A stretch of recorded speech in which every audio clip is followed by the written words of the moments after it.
On retrouve Geoffrey. Cette fois, on va parler un peu de toi, du skater. Geoffrey, on sait que tu as arrêté le hockey. Et puis finalement, tu n'as pas attendu longtemps pour te retrouver derrière un banc de inline skater hockey. Pourquoi ce choix? Bah écoute, je dois t'avouer que le défi me plaisait assez bien, sans vraiment connaître mon emploi du temps et puis tout ça, mais les choses ont été très claires avec les dirigeants de Ross Maison, c'est que j'allais un petit peu de mois en mois, donc pour le moment ça va bien. Je ne peux pas être toujours présent aux entraînements, je ne peux pas être présent à tous les matchs, mais les choses étaient définies avant que je commence avec Ross Maison.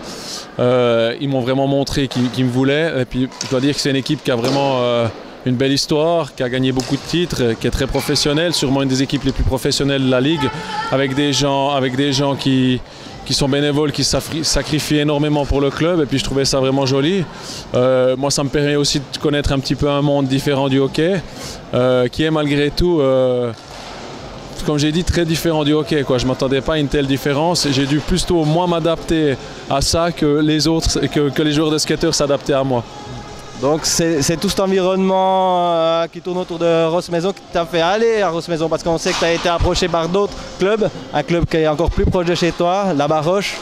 Ma foi, c'est des choix, vraiment un choix sportif. Je dirais que la Baroche m'a approché beaucoup plus vite que Ross Maison. Et puis à ce moment-là, j'étais pas prêt à donner une réponse. Et puis j'ai dit à la Baroche, écoutez, perdez pas votre temps avec moi pour le moment, parce que je peux pas vous dire oui, je peux pas vous dire non. Et puis c'est vrai que malgré tout, l'historique de Ross Maison était quand même un petit peu plus attirant, quoi. J'ai rien contre la Baroche, mais je pense qu'ils doivent reconstruire maintenant pas mal une base pour que ce club redevienne compétitif. Je pense qu'il y a déjà une bonne base avec des bons joueurs à la Baroche. Il faut jamais dire jamais, quoi. Qui dit qu'un jour je finisse pas à la Baroche? Mais pour le moment, je me concentre sur Ross Maison, quoi. Tu as fait du skater il y a très très longtemps. Ouais.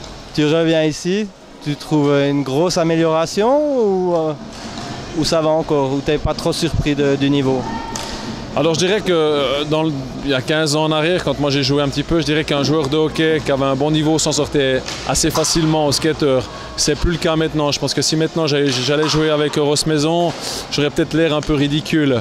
Parce que quand même il y a une immense adaptation, c'est qu'on est passé à des patins en ligne qui étaient très différents, alors que moi je connaissais les fameux quads, qui étaient pour moi un avantage au niveau de l'accélération.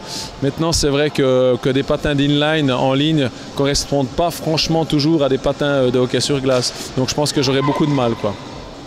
On a vu aussi, tu as pris l'équipe, mais tu as voulu t'associer, avoir des assistants. Ouais. C'était important pour toi? Ouais, parce que je voulais pas arriver là, je savais que j'arrivais quand même dans l'inconnu. Là, je travaille avec Franck Morer, que je connais depuis passé 20 ans. La même chose pour Michael Chetla, que je connais depuis longtemps. Je connais pas mal de monde. Emmanuel Weiss, qui a fait du hockey avec moi. Steve Nussbaumer aussi. Donc, j'arrivais pas en terrain inconnu, mais je veux dire que ces gens m'ont donné quand même un gros coup de main, quoi. On n'en serait peut-être sûrement pas là si j'avais pas ces gens-là autour de moi. On a dit que tu es associé. Malheureusement, la semaine prochaine, il y a une Coupe d'Europe. Tu seras là que vendredi. Du regret? Alors oui, un regret, mais c'est comme j'ai dit, quand les dirigeants de Ross Maison m'ont approché, j'aurais tout de suite écouté ces dates-là. Ça ne joue pas pour moi parce que j'avais quelque chose. Donc ben voilà, c'est comme ça. Je vais quand même vivre un jour avec l'équipe pour un petit peu prendre le pouls de cette Coupe d'Europe. Je pense quand même que ça sera très difficile parce qu'il y a des grosses équipes qui viennent jouer ici, qui sont très habituées à jouer sur des surfaces comme celle-là. Ça serait vraiment un gros exploit si Ross Maison arrivait à gagner le titre européen.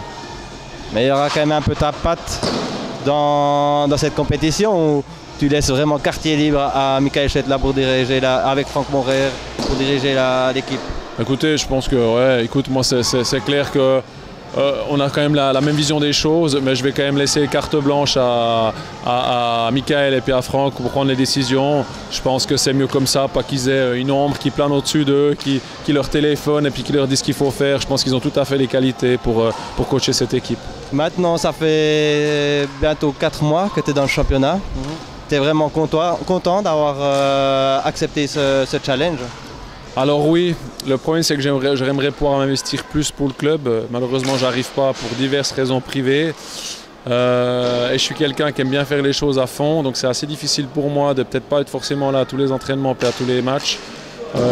Il faudra que je réfléchisse à comment faire. Est-ce que je vais continuer la saison prochaine, si déjà les dirigeants veulent me garder, puis à savoir si je veux continuer dans la même configuration. Je dirais que personnellement ça me plaît pas beaucoup parce que je peux pas demander à des gars de l'équipe de se donner le 100% puis tout ça, d'être présent là à 100% et puis de moi pas être là, parce que je veux dire, il faut que les choses se fassent des deux côtés. Maintenant, je ne reviendrai pas en arrière parce que je trouve que j'ai fait connaissance de pas mal de gens ici, qui soient bénévoles ou supporters, qui sont super intéressants, quoi. C'est tous des bénévoles, hein, donc les joueurs sont aussi amateurs. Ouais. Toi, tu viens d'un sport professionnel. C'est un changement assez radical. Bon, écoutez, je dirais qu'il n'y a pas de miracle. Hein, je veux dire, pour maintenant avancer dans le sport, il faut malheureusement de l'argent. Donc Ross Maison s'en sort assez bien au niveau de sponsoring, mais on sait qu'ils doivent se battre. Et c'est pas toujours facile. Vous en faites pas, c'est aussi difficile dans le hockey en Ligue nationale B. On voit bien ce qui se passe. Il y a des clubs qui font faillite parce qu'ils n'ont pas assez de sponsoring ou alors des mécènes. Donc moi je pense que de toute façon, pour faire améliorer le championnat d'inline, il faudra passer par plus de professionnalisme. Qui veut dire plus de professionnalisme dit aussi plus d'investissement financier, quoi. Pour moi, je pense que il faudra un maximum que les clubs arrivent à avoir des places couvertes, des places avec les mêmes surfaces partout, parce qu'on voit que c'est trop différent quand on va jouer à Givisiez ou alors qu'on va jouer sur un terrain qui est fait en bitume ou en goudron, quoi. Donc moi je trouve que ça fausse quand même pas mal le championnat, quoi. Ben, la transition est toute faite. Tu parles de Halles de gymnastique indoor. Ross Maison a un beau projet. Ça peut donner quand même envie de prolonger quand même à Ross Maison pour vivre au moins une fois une année dans une salle. Alors je dirais que c'est une chose quand même qui m'a beaucoup aidé dans mon choix, parce que c'est un club qui va beaucoup de l'avant, qui met beaucoup de cœur à se développer, qui a un excellent mouvement junior, et puis ça c'était vraiment quelque chose qui m'a plu. Je crois que la construction de la surface couverte va se commencer dans les prochaines semaines ou prochains mois, à moins d'un gros problème. Donc moi je suis très content pour ce club qui se bat quand même bec et ongle pour se développer, quoi. Mais pas à tel point de remettre les patins?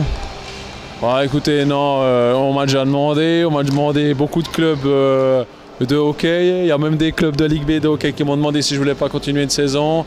Mais j'ai dit tout de suite non, parce que maintenant je vais privilégier un petit peu la vie de famille avec mes enfants, mon ami, avec qui je peux, malgré tout, quand je viens jouer des matchs avec Ross Maison, avoir quand même un contact avec eux qui est beaucoup plus facile que quand je jouais du hockey, quoi. Voilà.